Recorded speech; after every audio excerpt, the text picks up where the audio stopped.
No século XVII, na Argentina, havia uma parcela significativa da população conhecida como afro-argentinos, descendentes de africanos. De acordo com um censo realizado pelos colonizadores espanhóis no final do século XVI, estima-se que quase 30% da população tinha ascendência africana. Isso significa que os afro-argentinos representavam aproximadamente um terço da população em 1857.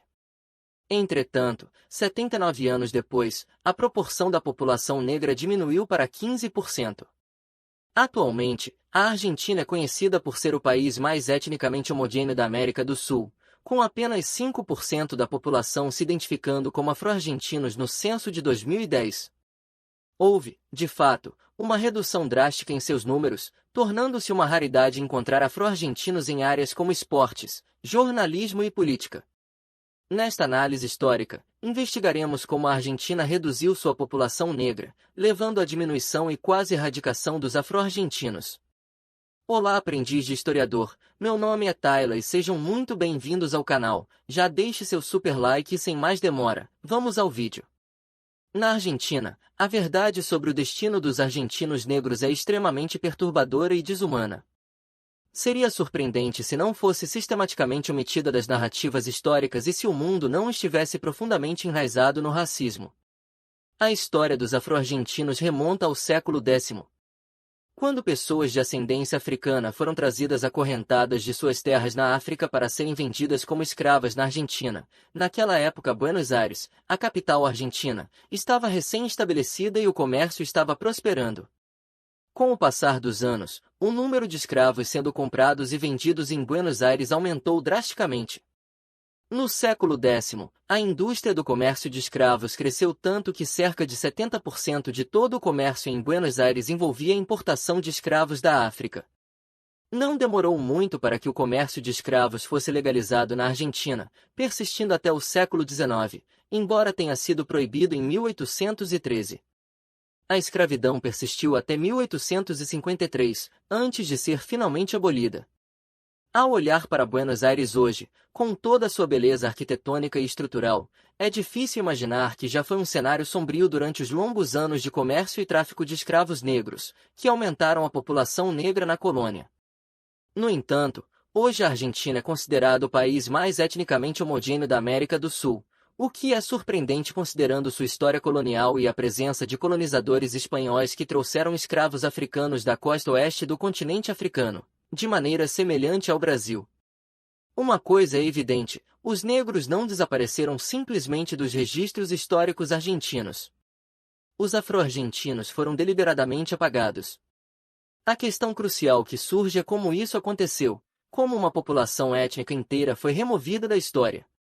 O desaparecimento da população negra ocorreu através de vários métodos, um dos quais foi o branqueamento, que envolve uma reinterpretação racial em direção à branquitude.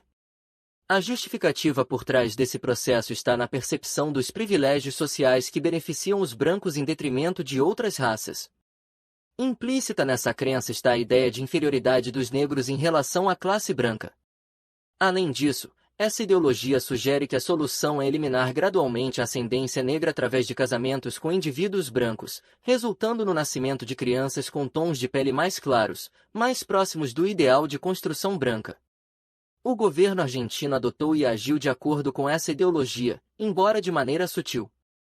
É evidente hoje que a Argentina passou por um processo de branqueamento. O repentino e drástico desaparecimento dos afro-argentinos é frequentemente atribuído a dois fatores principais. O primeiro está relacionado à Guerra do Paraguai, de 1865 a 1870, na qual milhares de pessoas negras lutaram no exército. Além disso, outras guerras contribuíram para o desequilíbrio de gênero entre a população afro-argentina, resultando em uniões entre mulheres negras e homens brancos e, consequentemente, diluindo a população negra. Muitos afro-argentinos também procuraram refúgio nos países vizinhos, como o Brasil e Uruguai, que ofereciam um ambiente político um pouco mais acolhedor. No entanto, as mortes de negros em conflitos remontam ainda mais à Guerra de Independência da Argentina em 1810. No início do século XIX, a Argentina alcançou sua independência da Espanha e iniciou a jornada de construção nacional. O país recém-formado procurou estabelecer uma sociedade homogênea baseada em ideais europeus, nos quais a branquitude era considerada o ápice do progresso civilizatório.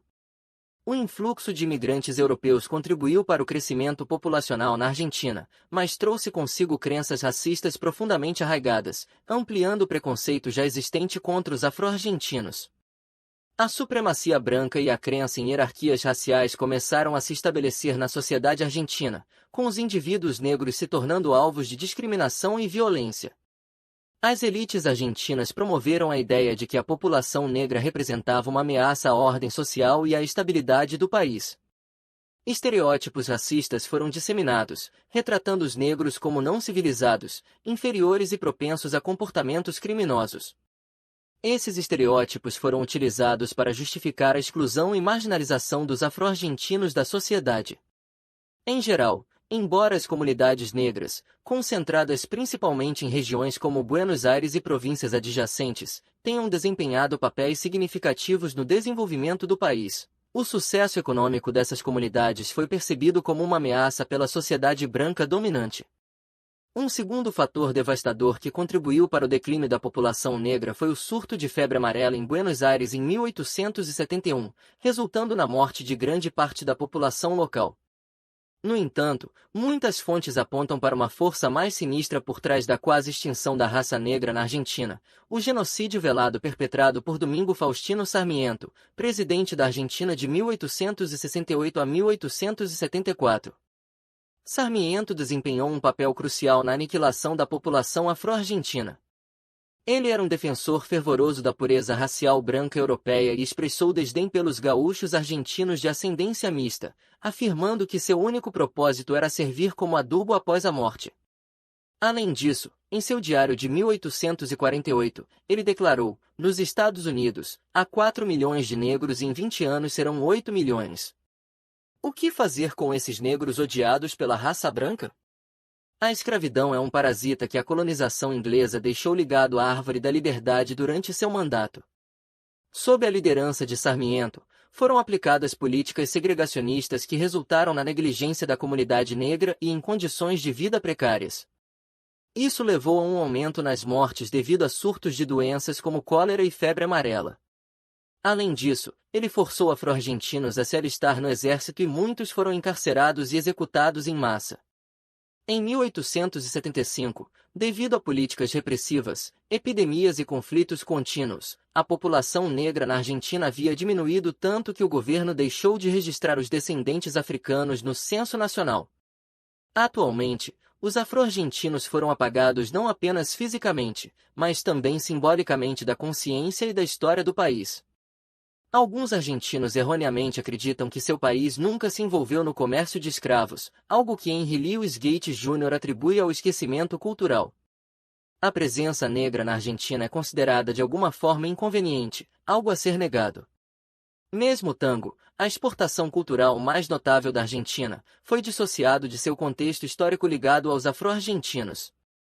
Esse apagamento histórico físico e cultural é considerado um triunfo pelas lideranças governamentais argentinas, que preferem conceber o país como uma extensão inteiramente branca da Europa Ocidental e da América Latina. Para os poucos afro-argentinos que ainda residem no país, a vida cotidiana é marcada por atos racistas em diferentes níveis. O termo negro é frequentemente utilizado de forma pejorativa para se referir a qualquer pessoa com uma tonalidade de pele mais escura, independentemente de sua ascendência. Aqueles com uma tonalidade de pele mais escura muitas vezes enfrentam recusa de entrada em estabelecimentos noturnos e são sujeitos a abordagens desnecessárias ou questionamentos por parte da polícia. Além disso, a discriminação socioeconômica persiste em relação aos indivíduos de ascendência africana e indígena, resultando em taxas mais altas de pobreza e analfabetismo. Dentro dos grupos minoritários, os políticos, longe de combater o racismo, muitas vezes utilizam retóricas racializadas para estimular o engajamento cívico em torno de questões de criminalidade, o que acaba aumentando as tensões raciais.